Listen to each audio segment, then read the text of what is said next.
We're coming off of God of War 2018. How do you top that? How do you deliver something that players will love maybe just as much as God of War 2018?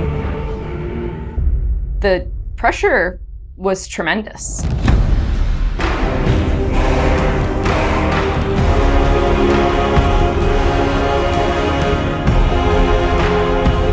My name is Ariel Angelotti, and I am the senior producer for narrative. My name is Richard Gobert. I'm the story lead for God of War Ragnarok. I'm Jody Kupsko, and I'm the supervising dialogue designer. It's my job to shape the story along with our writing team, our narrative director, and game director. As a producer, it's my job to help build a team to create that content, to own the schedule in realizing that content. I oversee the dialogue production throughout the entire titles. Every line of dialogue that you hear, every human vocalization and effort and grunt, our team touches. So I'm a man now, like you? No. We are not men. We are more than that. The responsibility is far greater. In the story of God of War 2018, we find Kratos seemingly having turned over a new leaf in the Norse lands. He lives a quiet life, hidden in the woods with his wife Faye and their son Atreus.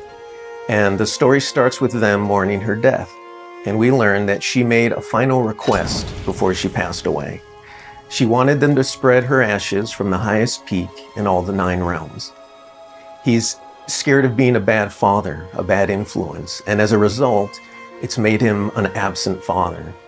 His greatest fear is that he's passed that evil that's inside of him onto his son. You are too quick to temper. You are rash, insubordinate, and out of control. This will not stand. You will honor your mother and abandon this path you have chosen. It is not too late. They befriend Freya, who is an exiled Vanir goddess who used to be married to Odin. They meet Mimir, the self-proclaimed smartest man alive, who serves as their guide and their confidant. And they meet the Holdra brothers, Brock and Sindri, who are world-class weaponsmiths who end up their main source of upgrades and equipment. Now, among the enemies they make are the Aesir gods, whose leader is none other than Odin, someone we never meet in God of War 2018, but who casts a very long and dark shadow over the 9 realms. There are consequences to killing a god! Why? How do you know? How do you know?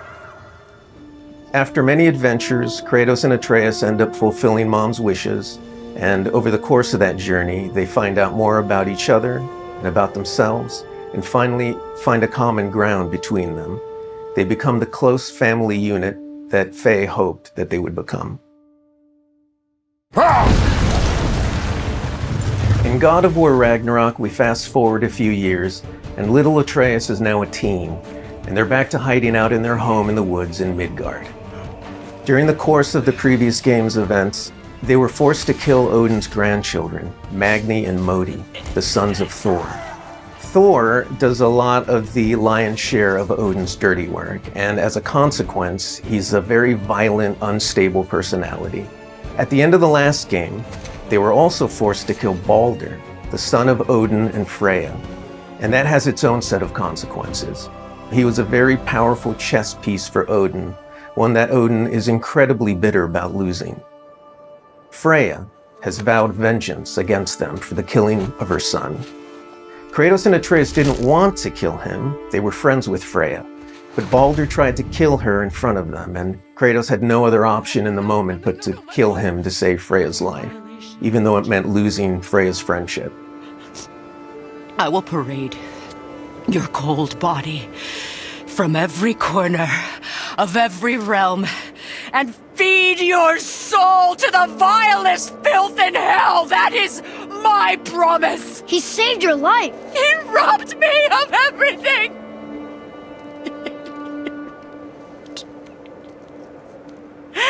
Everything. His death is also foretold to bring about Fimbulwinter, which is a brutal 3-year winter that is then followed by Ragnarok. It's an apocalyptic war between all the Norse gods, the giants, the dwarves, and the elves, and an army of the dead. They're all destined to fight in a battle that basically ends the world. Kratos is understandably worried about his son and what it means for him. You get to go on this journey with how Atreus grows into a young adult and how Kratos grows into his next era in his life, and really see kind of the parent that he's striving to be, but the person he's striving to be. I find that tale so incredibly relatable.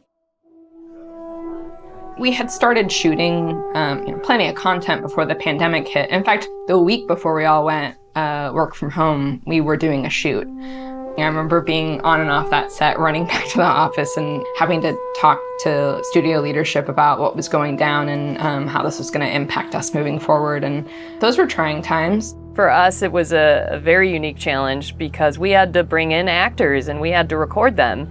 And so we had to look at different ways of adapting our typical motion capture process and dialogue recording process so we can continue production and continue at the quality that we wanted for our players and our fans. We had some actors stand in for other characters, actors who were already, who were like core to one of the scenes, might just be able to play a background character in another scene to be able to avoid a situation where too many people were on set on any given day. We avoided compromising the story that we were trying to tell as a result of the pandemic and these limitations that we had to deal with. There were no cinematics that we changed. We still have the same characters in them in the final game. We just had to get a bit creative with how we shot the content. Our actor for Atreus, Sonny, is a teenage boy, and his voice changed dramatically throughout the several years on this title. I don't want to fight anyone. I just want answers. We had to go in and even out that performance so it sounds like it took place over a short period of time. That was a unique challenge on this one. The prophecies say Fimbulwinter leads to Ragnarok. War is coming.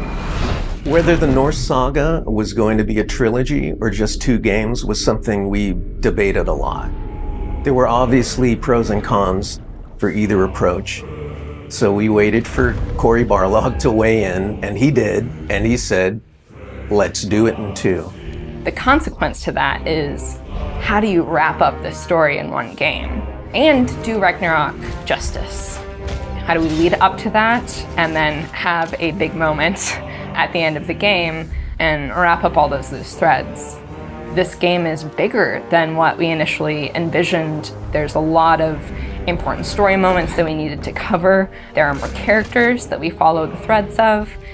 And ultimately, it ends up feeling big and epic because there is a lot there for people to enjoy. I am very excited for folks to see this final chapter. A lot happens.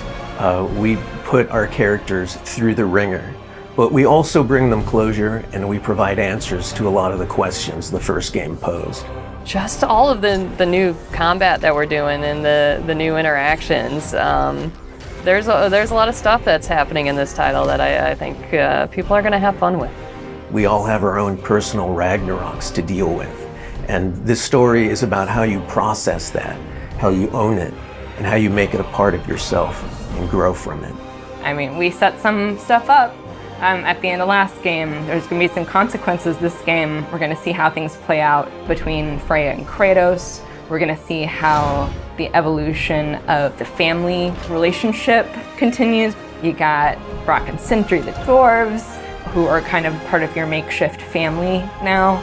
And there's going to be some other characters that we introduce that may be going to disrupt the balance a little bit.